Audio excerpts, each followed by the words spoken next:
Man, what's happening with y'all guys? It's Ashton Williams coming to you live again with another amazing episode of the Melanated Travelers Podcast. And y'all already know what we stand for, man. This show is inspired to inspire the African diaspora to travel the world, to share experiences, to share travel stories, to share inspiration, man, with amazing travel influencers and business owners from around the world. It's made for the people and by the people, man. So I got an amazing guest. Before we get into the guest, first and foremost, I want to give a shout out to the sponsor of episode 29, African Ancestry. For those that don't know, again, this is not a knock at Ancestry.com or 23andMe, but I don't need those two companies don't need to tell me that I'm black, brother. I'm already black. But we got something that's dedicated to us. African Ancestry can tell you exactly what tribe you come from in Africa.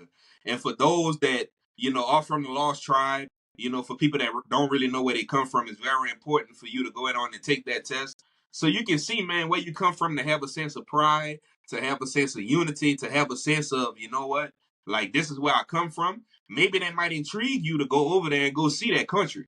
It's very important, man. And like for me, I went ahead and took the test. I come to find out that my bloodline it goes all the way back to East Africa, man, in Kenya. And I'm gonna be honest, man. When I got that DNA test, I cried like a baby because for those that don't understand, man, most people, especially from where we from, brother, we gonna dive into to the guest because he can understand. Being from Louisiana and having like especially being from the River Parish, aka Gramercy, Louisiana, the River Parish, is plantations scattered all across the South Louisiana, and sometimes it's hard to determine, exactly where you come from. So I take pride in that, and I want y'all to feel that type of pride that I feel. So make sure y'all go ahead on and click the link in the show notes. Go ahead on and get that DNA test done so you can see where you come from. So without further ado, man, I want to dive into the guest of the evening today, man. I want to get into it. Donta Broussard, man, the AKA the Bearded Traveler. Brother is very, very, very just compassionate and wanting to inspire people to travel the world. He's a storyteller. He likes to connect with people. The thing that connects me and Donta, man, that I take pride in, man. Shout out to Louisiana, man. Shout out to the Louisiana natives. He's from Lafayette. For those that don't know, that means AKA Lafayette, Louisiana. That's Cajun country right there, man. Yeah, That's good yeah, old Cajun man. country. We're gonna dive a little bit into that type of culture as well, so people can understand that, you know, every part of Louisiana is not the same. We're gonna dive into that a Mhm. little bit. I feel like where we from, that area, the bottom, the south is a little better. Yeah, Shot. Nothing against my family members up yeah. north in Alexandria and all that, but the real Louisiana is at the bottom of the boot. You know what I'm saying? Another thing that we share, man, he actually was the first person in his family to graduate from college. He earned a degree in economics. What was amazing after he graduated, he embarked on a journey and traveled over the 24 countries and probably close to 25 right now, working on the 25th country. The thing that he promotes, man, is one of the things is that first of all, travel does not have to be expensive, right? So he travels on a budget. He shares experience and the beauties and the challenges of backpacking across Europe. He did that. We're gonna dive into that. And his travels are driven by just being open to learning, being open to growing, sharing meaningful stories to inspire everybody. And lastly, his mission is to encourage others, especially the underrepresented, which is the reason why we got this show popping and the reason why he's a guest on this show, because I know he's gonna be dropping gems to explore the world and to step out of their comfort zone. So, brother, I hope I gave you your flowers, man. Thank Donta you, man. Broussard, Bearded Traveler, Appreciate man. you. I want to welcome you to the Melanated Traveler, my brother. Thank you, my brother. Appreciate you, man. Glad Yes, to be here. sir. Yes, sir. Man, let's dive into it, man. Louisiana, man. Louisiana, Lafayette, man. Stand up, Lafayette. man. Hey, bro, like let's start off with the why. Like I guess like for us, like being from South Louisiana, us like the family, like the family construct, like man, like what inspired you like being from that area to want to like explore and expand, expand your mind, expand your experiences with travel. Yeah, man, growing up as a child, I was always that child that asked a ton of questions. I was always out doing something, exploring, just venturing off on my own. I always had that desire to just see more and do more and learn more, right? But as a young child, I didn't really realize where that, what was happening until I became an adult, right? And as I got older, I realized those same feelings, those same thoughts, those same desires to get out there and see the world as a child was still with me as an adult, man. And I realized that I had to really act on it. And as I aged, I saw more and more people around me, my loved ones die. And it put things into perspective for me that, man, time is short. There's so much to see in this world. And I want to at least see a good chunk of it before I leave this earth because there's no telling where I'm going to end up when I leave from here. So man, I just I just wanted to go get lost and be free above all was one of the things to be free because sometimes being in your home state, you're on a routine, you're 9 to 5, if you have a dog, you're taking care of your dog. If you got children, you're taking care of them children. It's that nonstop routine.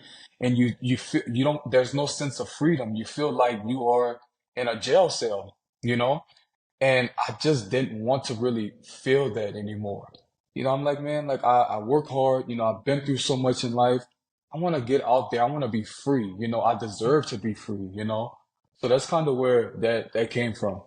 Man, definitely, definitely. Like, man, what the bearded backpacker, man. For people that don't understand, like backpacking, I guess your philosophy and your thought process of how you came up with that term and how you go about traveling. Like, What's your way of traveling? Like when you say backpacker, because people, I got people asking already. Like when it comes to like the backpacking thing, like a lot of people want to condense their they items down, to be able to what I'm saying? Like, be versatile to move from country to country, state to state. Mhm. Like, how did you go about, like, coming up with that? Did you start off your travel experience with that? Mhm. Or did you start traveling and then say, you know what, maybe I can kind of like downsize and say, you know what, this is all I need. I don't need all that. Yeah. Man, yeah, actually my first trip, it started off because I didn't have a lot of money. Like I just graduated college. I had just secured my first corporate job, but it really wasn't the best paying job, right? And I knew that I needed to save money and I couldn't spend a ton of money.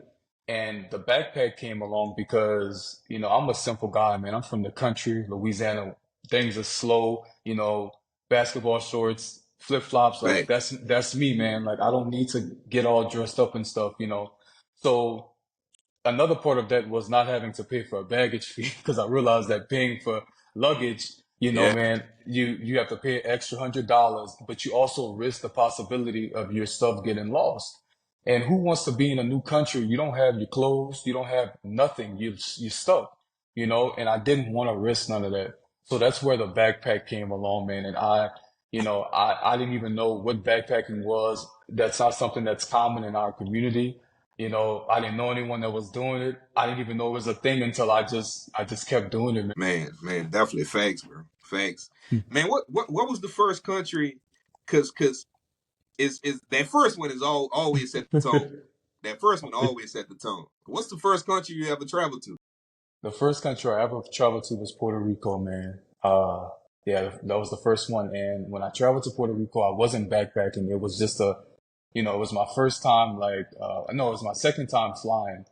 And mind you, man, I was afraid of heights, but I still went ahead and did it. But that trip to Puerto Rico was a friends group trip. And, it was cool. It was like my first official time out the country, so I was amazed by everything. But man, in that moment, I still wanted to experience more because I felt like I didn't get the full feel of the place. I didn't learn anything about the place, right? Everything we did was, we stayed well, all the tourists was. We didn't go into the communities with the people and learn and speak to them. We went scuba diving and stuff like that, but I still felt like something was missing, man. Man, I feel you. I feel you on that. I feel you on that. I think, man, I think for me that's important. So you brought up another good point. Immersing yourself in the culture. A lot of people, I feel like we get the American privilege. That blue book that we got is powerful. If y'all Oh don't yeah, know, that blue book oh is yeah, powerful. They treat very. us different. So when you outside the country, it's not a white black thing. It's an American thing. You're Yeah. American. They're gonna make sure that you're taken care of.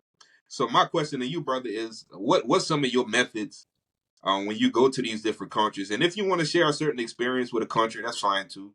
But how do you immerse yourself in the culture? Like once you had that experience, how did you immerse yourself in the cultures, like different countries and cultures, moving forward in your journeys? Yeah, man, simply just by seeking discomfort. You know, all those things that the comfort that I have here in America, I don't want that when I travel abroad. Like, you know, I don't want you to cater to me. I don't want you to treat me differently. I don't want to stay in a resort. You know, I want to be uncomfortable. So I want to stay in a hostel with other solo travelers from around the world, right?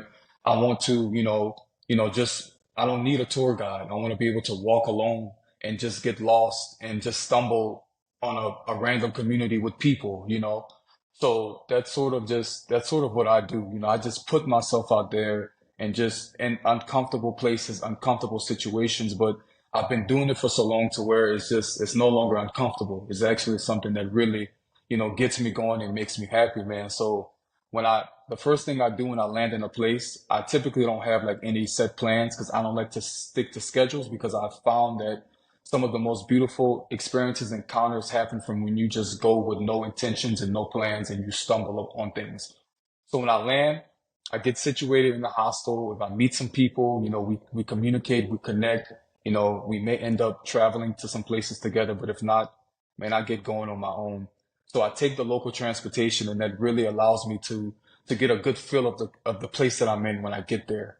That really allows me to meet some of the locals on those buses. And also it's very inexpensive as well. And then from there, I get off at a stop. I have my Google Maps and I just kind of see where I'm at and maybe some things I want to see. I just walk, man. I walk the entire time if I'm not taking a bus. Um, and when I'm walking, again, I'm able to just go where I want. I'm able, if I want to take a left and go down a dark alley and end up in a small village, I can do that, you know? So that's sort of how I do all that. Man, that's dope, man. Shout out, man. Shout out. We gonna talk about El Salvador for a little while too, because Mhm. I seen one of your reels. I seen that you was on it. So they got a lot of ways to travel around different countries. A lot of people might call it a chicken bus or a chicken van, and that's Yeah. not to be No. racial or anything. That's just Yeah. what they call it. You know what I'm Yeah. saying? That's what they So call it. kind of share your experience. Cause my experience was, and we talked offline, like hiking Santa Ana, for those that don't know, which I shared in a few episodes in the beginning of the season one, is that Santa Ana is actually the highest volcano in El Salvador, and I hiked that. You hiked that as well. We're gonna talk about that, but once you get back to the bottom, you think you waiting, you got vendors down there, you don't have nothing. Man, you either gonna walk back down the way you came from, or oh, you you gonna were hop into stuck. one of them chicken buses or chicken vans. You know what I'm saying? So share that experience, man. How was that the first time you ever Mm. rode one like that? Yeah, man, it was definitely a unique experience because it was a unique but very refreshing and free feeling, to sum it up, right? Because just, when you get catching the bus, I had to use my Google Translator because the people at the bus didn't speak English, right? So I'm asking them like, which bus do I need to take and also how much is it so I can make sure. Mind you, the bus was only 25 cents. So when I found that out, man, I was ready to go, man. I was 25 cents, man. We can ride all day long. So we got on the bus, and I was honestly surprised because it was so jam packed. Like people were literally hanging out the door. But when I saw that didn't deter me like that, that it really made me want to ride more of these buses because in that moment I knew that it would allow me to just be here with these people, the locals, right? Just immerse myself in their part of their day to day lives and stuff because that's something that I'm really big on is immersing myself in these places. So that was that was one of the first things that I did, and man, it was a good experience. Yeah, I met some girls on the bus, man. They translated for me, and and yeah, I would do it all over again You know, without you know one hesitation. thing. You know one thing. I think that you would agree with, brother, is the fact that people need to understand you being a human is so amazing, man. Because like you may not understand each other, but Oh if you at man, least try to speak their language, they got you. They oh like, yeah, nah, you my cousin, you my brother. Like, no, hermano, no, you don't go down here, don't do that. And they'll yeah, just start telling you, they'll just give you the real of their country. And that's what I oh yeah, love, man. yeah. That's what I love about traveling, man. Like you And can you're connect right. so easy. And let me tell you, man, if you don't always say this, there's a universal language that we all speak, and that's a smile. Just a simple smile, man, can take you a long way. But also from traveling, I realized that 99% of people in this world are good. there's good and bad people everywhere, but there's also something that's really important to know is that the people and their governments are not the same. So people have to understand that what we see on the news about certain governments does not represent who these people are. So that's why, these people, when you go there, they want to help you. They're excited to see you. They're excited to learn about you, just to see, oh, you have a beard, or you have waves. Oh my God, you have a big nose. That's interesting. Like they're intrigued, and yeah, man, it's a beautiful thing, man, being a human, like you said. Man, definitely. Man, let's shift gears, man. Let's talk about this, brother. Like, how was your first experience? I'll share mine with you. Mine Mhm. was I didn't go to the Caribbean side of El Salvador because I actually have an episode, man. Shout out to Leslie. She talks about the African diaspora within El Salvador and how it's a history that the country doesn't really acknowledge. But Mhm. what I will say is your first experience outside of the country, seeing people that look like you, man, how did that make you feel? Like, I know how it made me feel internally. I Yeah, was like, damn, like we man, we scattered the it 12 tribes. Like, I just yeah. met another tribe. Yeah, and before I answer that, to piggyback off of what you said, traveling to a lot of these countries in Central America and even Cuba, like a lot of like the Afro communities, they're on the outskirts, like they're hidden away. You won't see them. You have to go out and find them, you Mm-hmm. know. So that's one thing that I have noticed. So, but man, seeing people that look like me, I was kind of like, I was amazed. I was like, where you from? You from where I'm from? We speak the Yeah. same language. And they We probably were like, cousins. habla no Yeah, English, hermano, yeah. habla no English. I'm like we cousins. Like it was But this is the things that this is the things people don't show, the things that people don't talk about. But when you actually you see it yourself, you're like, man, it puts things into a bigger and better perspective for you. Like we are literally all over the place. Like there's nowhere. Yeah, Yeah, you yeah, good, yeah, bro. yeah. Sorry, there's nowhere that you can go and you don't see us. You don't see our culture. You don't see the fluence of our food. Our language. We're literally all over the place, man. We inspire so many different people, and it's beautiful to see. I just wish more people knew and talked about that. Brother, you leading into exactly what I want to talk about. Being from Louisiana, man, we have a rich culture. You talked about Cuba, you talked about these different places, but just to give the people just a little background on South Louisiana and Mhm. like, our style, Cajun, Creole, Oh, you know what I'm yeah. saying? Spanish. It's a mixture of so many different things, man. Yes. Like kind of man, dive into that, man. Yeah. I'll share this with y'all that'll have y'all licking y'all fingers, man. Let me tell you something, man. Crawfish etouffee, you know what I'm saying? Crawfish fettuccine, man, we got gumbo. Oh, yeah. You know what I'm saying, man? Let's dive into Yeah. that because one thing about Louisiana that I want people to know is, man, that culture is so diverse. You brought up Cuba, and that's the reason why I want to shift into that because they had a lot of Cubans, Yeah. come to South Louisiana. Had a lot of Spains, people from the Caribbean, and that's Haitians. how we was able in Africa. That's how we was able to really cultivate our culinary, food, Yeah. and why we got the best food, in my opinion, in the world. Yeah. And you see, man, that's The world, Chris. The that's world. that's a testament to just how powerful and diversity is. Having all these diverse cultures come into Louisiana and bring their ingredients, their dishes, their language, their religion, whatever, and just merge it together. That is what makes things so unique and so beautiful, man. And that is why Louisiana is such a unique place. But just to kind of talk about like the Cajuns and Creoles, man. I always tell people that when people think of Louisiana, they think of New Orleans. And that's all fine and dandy. But if you want to experience the real Louisiana, just like any other country, you have to come to those rural areas, like where you're from, where I'm from, those smaller towns where people just pass by, those towns where people just fly over instead of just stopping in. That's where you're gonna find the real Louisiana, the real food, and the real people, man. A little bit about the Cajun and Creole culture and heritage. I think that one thing that people really don't understand is that the terms are used interchangeably because I know from my ancestry, I am a genealogist as well too. I've been researching my family for over 10 years. I do have ancestors who were Cajuns, right? But I identify as a Creole. So that's how it is in Louisiana. We all like, the Spanish came, there were some Africans came, Germans, there was some Dutch in our area as well too. They came, they intermarried with one another, and that's how things just started to kind of come together. And that's why it's so convoluted, in a sense, our culture, and it's complicated, but it's beautiful. But, again, they all brought their own dishes and stuff, and that's how gumbo came about. The Africans brought the okra and stuff, threw that Yep. in there, Okra. the red beans came in, the etouffee came in, um, and then the Cajuns, they brought in the stuff from the swamps, the fried frogs and the alligator and stuff, Yep. all that.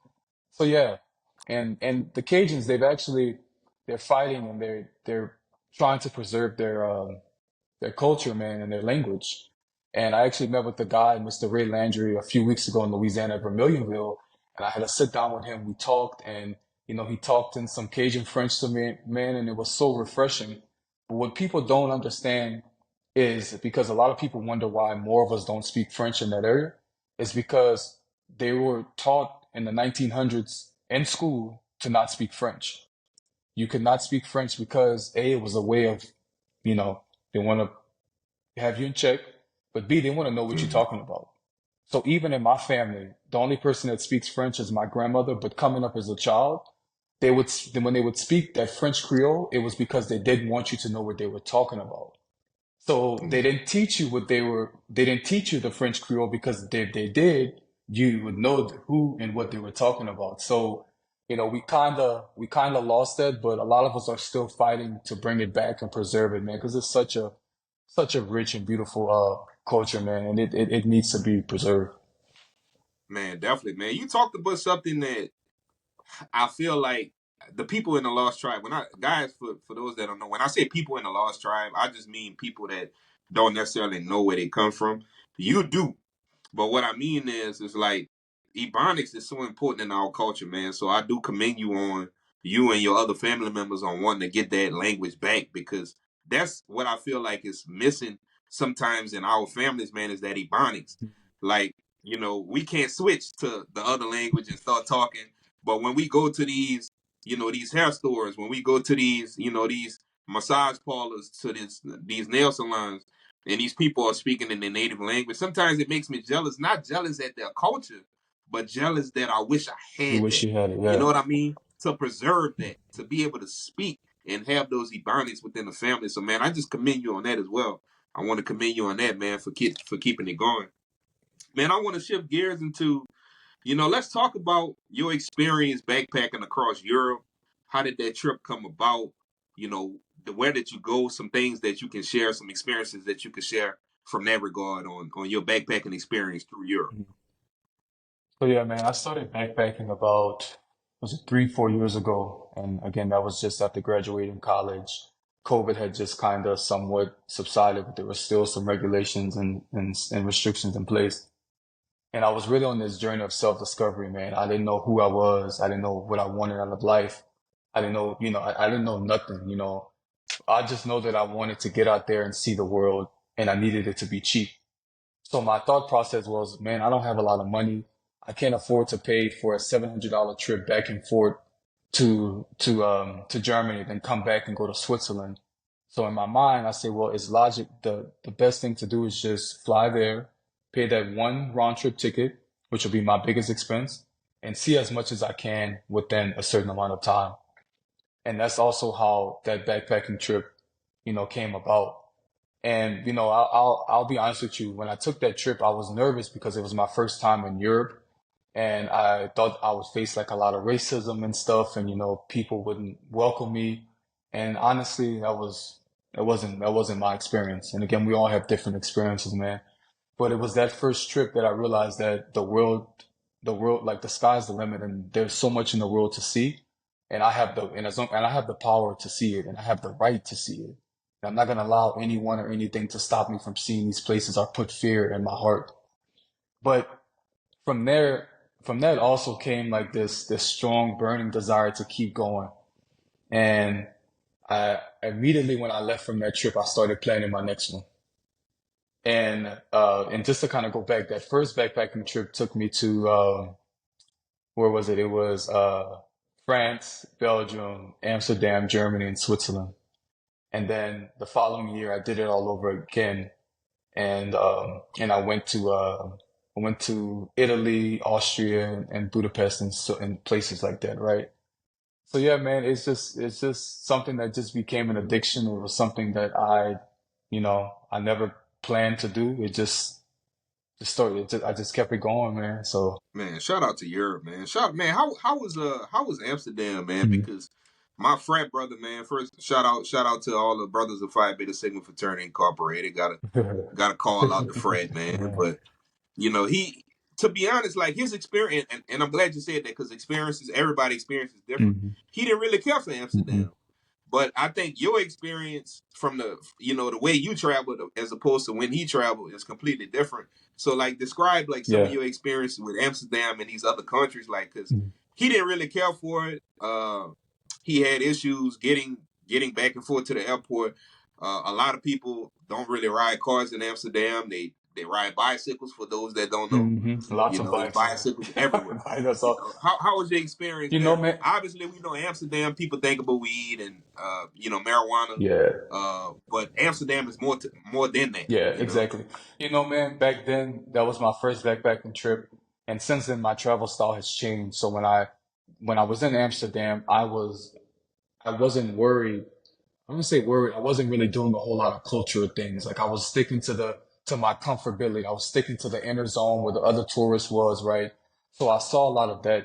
And I will say that Amsterdam is a well-designed place. Infrastructure is like it should be like the envy of the world, honestly. Transportation was super easy to get around. Lots of people, they spoke English. So it was really easy for me to navigate, right? I wasn't stressing about how to get here, how to get there, but I also walked a lot because Amsterdam is very walkable. Okay. Um, of course, the minute you get out the airport, it smells like marijuana, but that's something to be expected because it is legal there. I spent some time just kind of trying some different foods. I spent time in the red light district, which is notoriously known for its quote unquote the lovely ladies, right? The ones that be in the Oh yeah, yeah, that be oh in the yeah. window and you pay them and stuff like that. So, I had no issues. I didn't really interact with the people there, so I can't speak from that aspect. From my experience, people in Amsterdam, there's a lot of people from different countries, especially European countries, a lot of tourists as well. Um, so they were just, going on about their day. It was limited interaction. So, but overall, it was a decent place. Would I go back? Probably not. Would I return to the Netherlands, but it would be like a different city, like on the outskirts? Probably so. But Amsterdam itself, I think I got what I needed to out of Amsterdam at that time. It's and if I had to rank it on like a 1 to 10 of like my favorite places, it would probably be like a seven.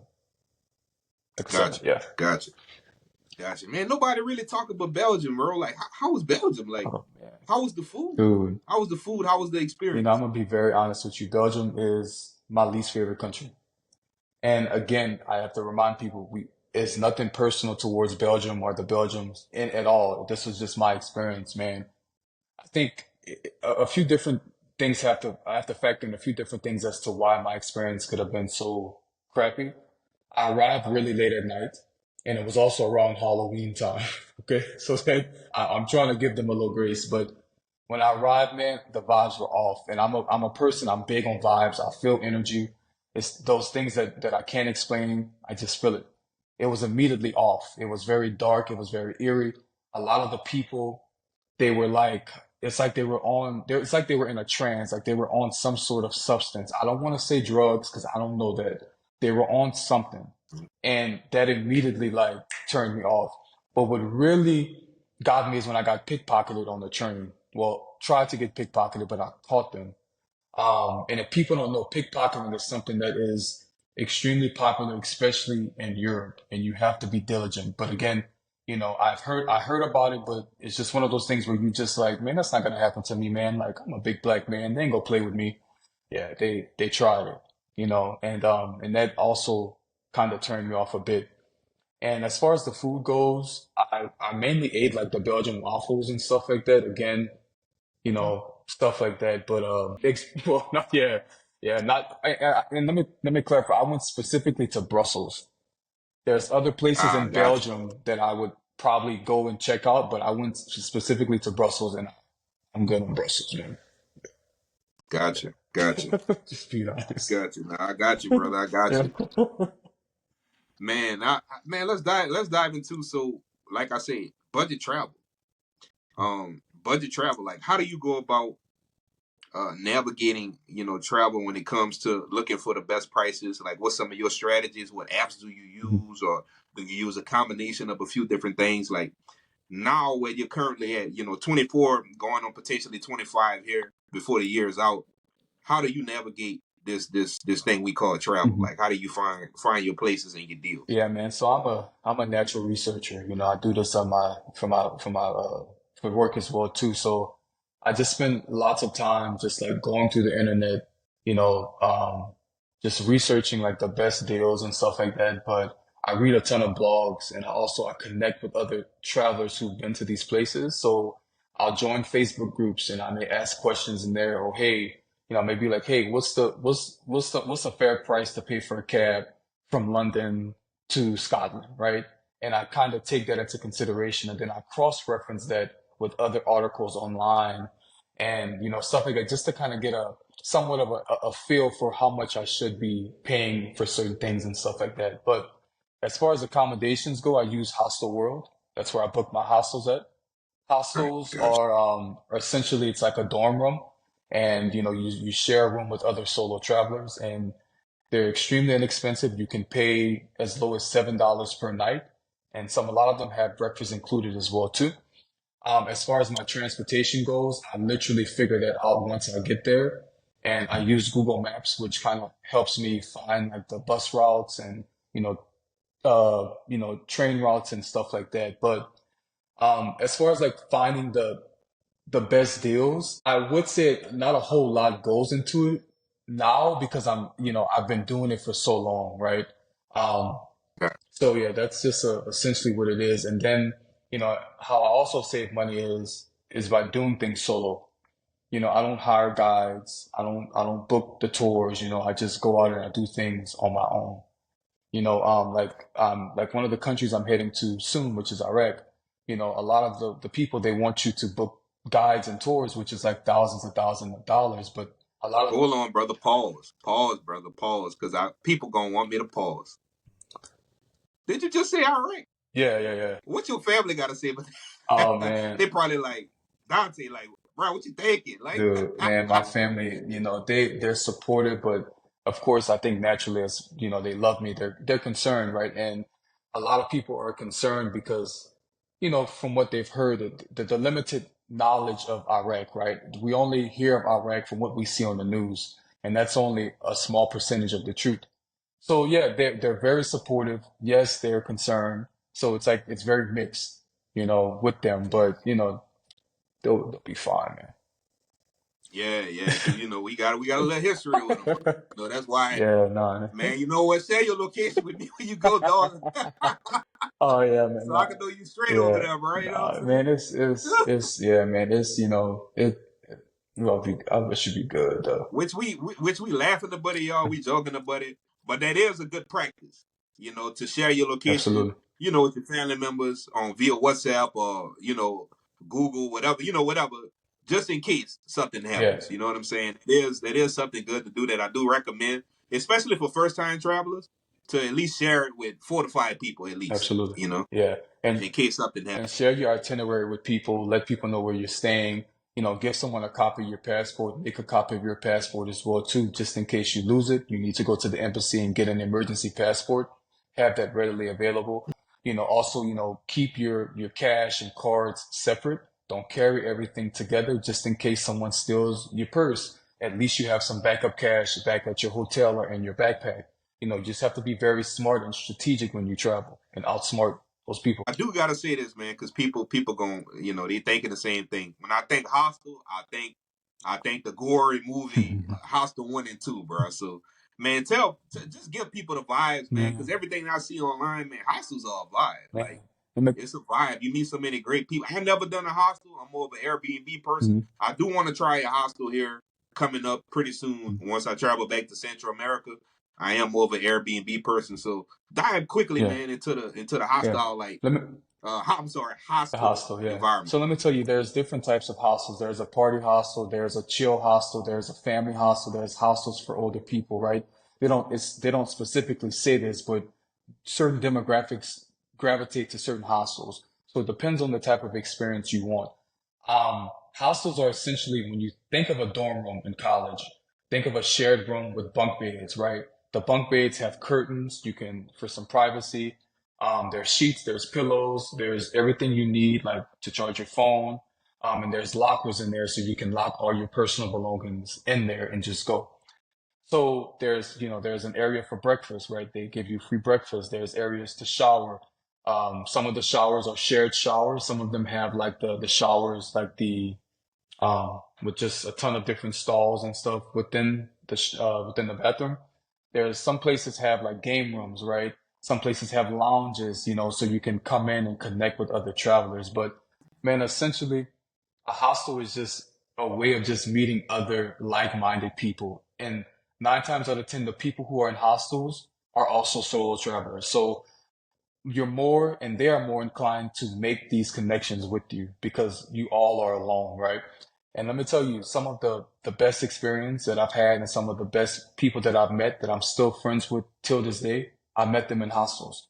And we met on like as strangers with backpacks on, oh, I'm from the US. Oh, I'm from Russia. Oh, I'm from China, and and then you start talking and you realize that you both share a love for solo travel and you just kind of you go, man, and then sometimes they'll be like, look, I don't have any plans, let's go visit this market together. Oh, are you going to London tomorrow? Well, I'm gonna tag along with you, let me book my ticket, man, let's go. It's a vibe, man. It's not dangerous and crazy like people think it is, but there are steps that you should and you can take to really enhance your safety there.